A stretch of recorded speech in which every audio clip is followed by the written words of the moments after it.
y paralelamente fui invirtiendo dinero en varias compañías que me iban interesando.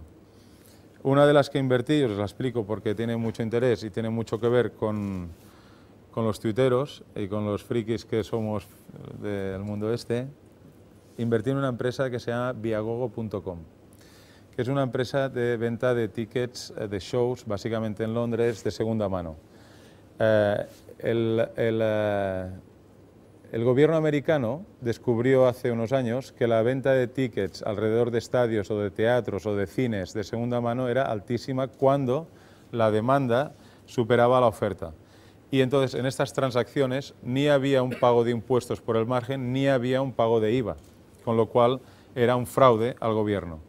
Bueno, esto Estados Unidos enseguida lo reguló, como regula todo, y consiguió la friolera de 1.500 millones de dólares solo por haber regulado esto y ponerlo básicamente vía webs, que era como se vendía esto, con empresas como por ejemplo Ticketmaster, que es la que más conoceréis todos vosotros. Viagogo.com es una competencia directa de Ticketmaster.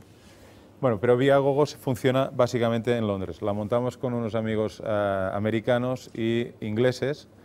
Yo soy el único latino que me dejaron entrar. Entramos en esta empresa que está muy bien y os contaré la anécdota de que ahora en los conciertos de Michael Jackson nosotros éramos una de las empresas que vendía más tickets de estos por internet. ¿Qué pasó? Se murió Michael Jackson. Y entonces yo pensé, caramba, seguramente la empresa habrá quebrado, porque estos tickets los compras, los pagas, los vendes.